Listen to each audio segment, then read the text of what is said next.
Reformist of India या भारत के सुधारकों के विषय में हम बात कर रहे थे और यह उसका दूसरा भाग है। यहाँ हम ब्रह्म समाज के नए रूप एवं केशव चंद्र सेन तक आई हुई हमारी चर्चा को आगे ले जाते हुए तथा आर्यन सोसाइटी एवं दयानंद सरस्वती के विषय में बात करेंगे। इस वीडियो में जो इन्फॉर्मेशन ली गई है उसका स्रोत विकिपीडिया है।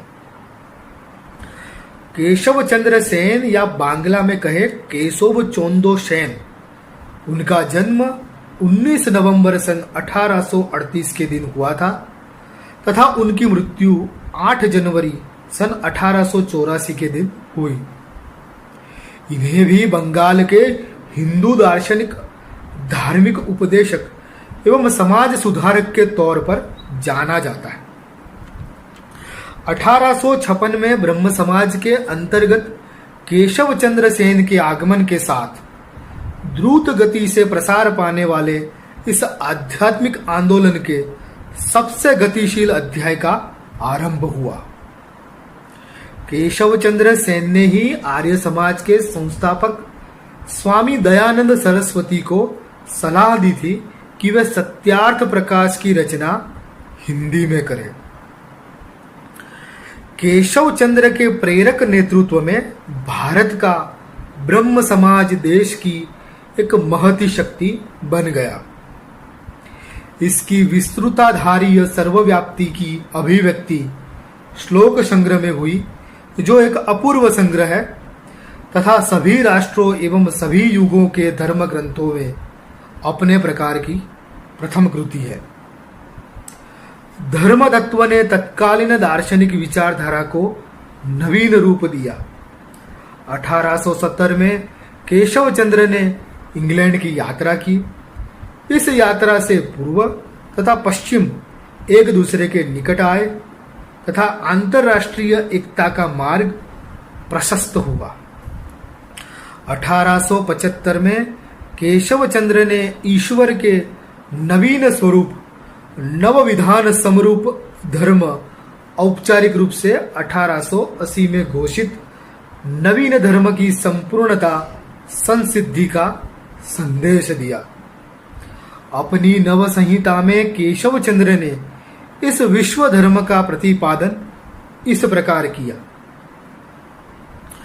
हमारा विश्वास विश्व धर्म है, जो समस्त प्राचीन ज्ञान का संरक्षक है एवं जिसमें समस्त आधुनिक विज्ञान ग्राह्य है, जो सभी धर्म गुरुओं तथा संतों में एक रूपता, सभी धर्म ग्रंथों में एकता एवं समस्त रूपों में सातत्य स्वीकार करता है, जिसमें उन सभी का परित्याग है जो पार्थक्य तथा विभाजन उत्पन्न करते हैं एवं जिसमें सदैव एकता तथा शांति की अभिवृद्धि है, जो तर्क तथा विश्वास योग्य तथा भक्ति, तपश्चर्या और समाज धर्म को उनके उच्चतम रूपों में समरूपता प्रदान करता है एवं जो कालांतर में सभी राष्ट्रों तथा धर्मों को एक राज्य तथा एक परिवार का रूप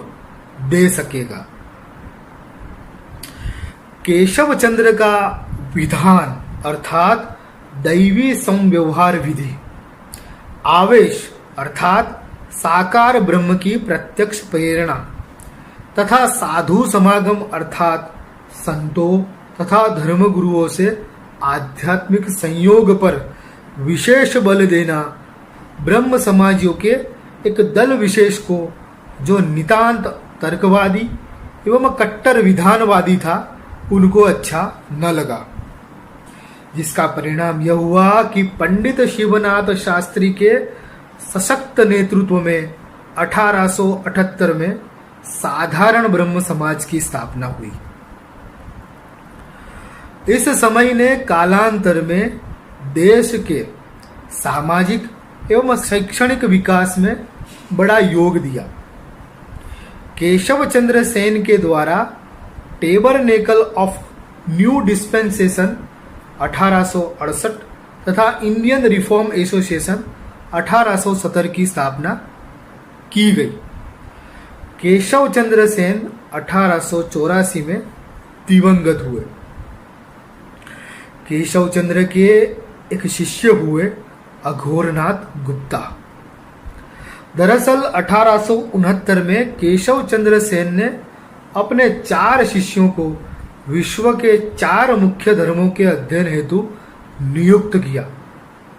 गौर गोविंद राय को हिंदू धर्म, प्रताप चंद्र मजमूदार को ईसाई, गिरीश चंद्र सेन को इस्लाम और अघोरनाथ को बौद्ध धर्म का अध्ययन करना था।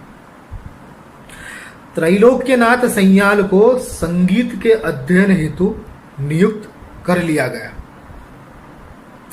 अघोर बौद्ध धर्म के अध्यापक और ब्रह्म समाज के एक सदस्य थे। उन्हें उनकी अकस्मात मृत्यु के पश्चात साधु की उपाधि भी दी गई। शिवनाथ शास्त्री ने उनके लिए लिखा है, उसकी हार्दिक विनम्रता, गहरी आध्यात्मिकता और बयाना भक्ति समाज के सदस्यों के लिए एक नया रहस्योद्घाटन थी। बौद्ध धर्म की जड़ तक जाने के लिए उन्होंने संस्कृत, पाली और यूरोपीय भाषाएं भी सीखी। उनका सबसे बड़ा योगदान है शाक्य मुनि चरित ओ निर्वाण तथ्य। इसमें उन्होंने बौद्ध धर्म पर लिखे भाष्यों को उद्धृत किया। यह बौद्ध धर्म पर लिखी गई बंगाली की पहली पुस्तक थी। उन्होंने श्लोक संग्रह के संपादन में केशव चंद्र सेन की सहायता की। उन्होंने धर्म तत्व व सुलभ समाचार में अत्यधिक लिखा। यह वेदांत, उपनिषद और ब्रह्मवाद का नया विचार संस्करण था, लेकिन उससे विपरीत एक और विचार भी नव्य हिंदुओं में आकार ले रहा था, और वह था आर्यावर्त का आर्य विचार, आर्य समाज। कुछ कट्टर आर्य समाजी विचारक तो यहां तक कहते हैं कि ब्रह्मवाद या शंकर के वेदांत का अर्थ ही वेदों का अंत है, जिसमें प्राचीन वैदिक धर्म एवं संस्कृति के स्थान पर पौराणिक एवं देवी देवतावादी संस्कृति का प्रचार किया गया था तथा खुद को ही ईश्वर मानकर नए प्रकार का श्रामणिक निरीश्वरवाद भी फैलाया गया। मसलन उपनिषद नहीं, लेकिन मूल श्रुति वेद की हिंदू संस्कृति के केंद्र में हो, यह विचार जिनके केंद्र में था, ऐसे स्वामी दयानंद सरस्वती का प्रादुर्भाव हुआ। महर्षि स्वामी दयानंद सरस्वती का जन्म 12 फरवरी सन 1824 के दिन टंकारा, गुजरात में हुआ तथा उनकी मृत्यु 30 अक्टूबर सन 1883 के दिन अजमेर, राजस्थान में हुई। दयानंद आधुनिक भारत के महान चिंतक, समाज सुधारक तथा आर्य समाज के संस्थापक थे। उनके बचपन का नाम मूलशंकर था। उनके पिता का नाम करसनजी लालजी तिवारी और मां का नाम यशोदाबाई था। उनके पिता एक कर कलेक्टर होने के साथ ब्राह्मण परिवार के एक अमीर, समृद्ध और प्रभावशाली व्यक्ति थे। उनका प्रारंभिक जीवन बहुत आराम से बीता। आगे चलकर एक पंडित बनने के लिए वे संस्कृत, वेद, शास्त्रों व अन्य धार्मिक पुस्तकों के अध्ययन में लग गए। एक चूहे से लड्डू को बचा न सकने वाले महादेव की मूर्ति लोगों का कल्याण कैसे कर सकती है, यह सीधी सोच ही आगे जाकर वैदिक दर्शन में मिलकर आर्य समाज का प्राण बनी। यह कहानी तो आप सब जानते ही होंगे। महर्षि दयानंद के हृदय में आदर्शवाद की उच्च भावना, यथार्थवादी मार्ग अपनाने की सहज प्रवृत्ति, मातृभूमि की नियति को नई दिशा देने का अदम्य उत्साह, धार्मिक, सामाजिक, आर्थिक व राजनैतिक दृष्टि से युगानुकूल चिंतन करने की तीव्र इच्छा तथा भारतीय जनता में गौरवमय अतीत के प्रति निष्ठा जगाने की भावना थी। उन्होंने किसी के विरोध तथा निंदा करने की परवाह किए बिना आर्यावर्त के हिंदू समाज का कायाकल्प करना अपना ध्येय बना लिया था। सन्यासी बनने के निर्णय के साथ वे 1846 में सत्य की खोज में निकल पड़े। महर्षि दयानंद ने अनेक स्थानों की यात्रा की। उन्होंने हरिद्वार में कुंभ के अवसर पर पाखंड खंडिनी पताका फहराई। उन्होंने अनेक शास्त्रार्थ किए। यहीं उन्होंने तत्कालीन वाइसराय को कहा था, मैं चाहता हूं विदेशियों का राज्य भी पूर्ण सुखदायक नहीं है, परंतु भिन्न भिन्न भाषा, पृथक पृथक शिक्षा, अलग अलग व्यवहार का छूटना अति दुष्कर है। बिना इसके छूटे परस्पर का व्यवहार, पूरा उपकार और अभिप्राय सिद्ध होना कठिन है। वेदों को छोड़कर कोई अन्य धर्म ग्रंथ प्रमाण नहीं है। इस सत्य का प्रचार करने के लिए स्वामी जी ने सारे देश का दौरा करना प्रारंभ किया और जहां जहां वे गए, प्राचीन परंपरा के पंडित और विद्वान उनसे हार मानते गए। संस्कृत भाषा का उन्हें अगाध ज्ञान था। संस्कृत में वे धारा प्रवाह बोलते थे, साथ ही वे प्रचंड तार्किक थे। उन्होंने ईसाई और मुस्लिम धर्म ग्रंथों का भली भांति अध्ययन मंथन किया था। अतएव अपने चेलों के संग मिलकर उन्होंने तीन मोर्चों पर संघर्ष आरंभ कर दिया। 2 मोर्चे तो ईसाईयत और इस्लाम के खिलाफ थे, किंतु तीसरा मोर्चा सनातन धर्मी हिंदुओं के विरोध का था। दयानंद ने बुद्धिवाद की जो मशाल जलाई थी, उसका कोई जवाब नहीं था, मगर सनातनियों का कहना था कि पौराणिक ग्रंथ भी वेद आदि शास्त्र में आते हैं। सन 1872 ईस्वी में स्वामी जी कलकत्ता पधारे। वे कलकत्ता में बाबू केशव चंद्र सेन तथा देवेंद्रनाथ ठाकुर के संपर्क में आए। यहीं से उन्होंने पूरे वस्त्र पहनना तथा हिंदी में बोलना व लिखना प्रारंभ किया। देवेंद्रनाथ ठाकुर और केशव चंद्र सेन ने उनका बड़ा सत्कार किया। ब्राह्मण समाजियों से उनका विचार विमर्श भी हुआ, किंतु ईसाईयत से प्रभावित ब्राह्मण समाजी विद्वान पुनर्जन्म और वेद की प्रामाणिकता के विषय में स्वामी से एकमत नहीं हो सके। कहते हैं कलकत्ते में ही केशव चंद्र सेन ने स्वामी जी को यह सलाह दी थी कि यदि आप संस्कृत छोड़कर आर्य भाषा हिंदी में बोलना आरंभ कर दे तो देश का असीम उपकार हो सकता है। ऋषि दयानंद को स्पष्ट रूप से हिंदी नहीं आती थी। वे संस्कृत में पढ़ते लिखते वो बोलते थे और जन्मभूमि की भाषा गुजराती थी, इसलिए उन्हें हिंदी अर्थात आर्य भाषा का विशेष परिज्ञान न था। तभी से स्वामी जी के व्याख्यानों की भाषा हिंदी हो गई और हिंदी प्रांतों में उन्हें अगणित अनुयायी मिलने लगे। कलकत्ते से स्वामी जी मुंबई पधारे और वहीं 10 अप्रैल 1875 ईस्वी सन को उन्होंने आर्य समाज की स्थापना की। मुंबई में उनके साथ प्रार्थना समाज वालों ने भी विचार विमर्श किया, किंतु यह समाज तो ब्राह्मण समाज का ही मुंबई संस्करण था। अतएव स्वामी जी से इस समाज के लोग भी एकमत नहीं हो सके।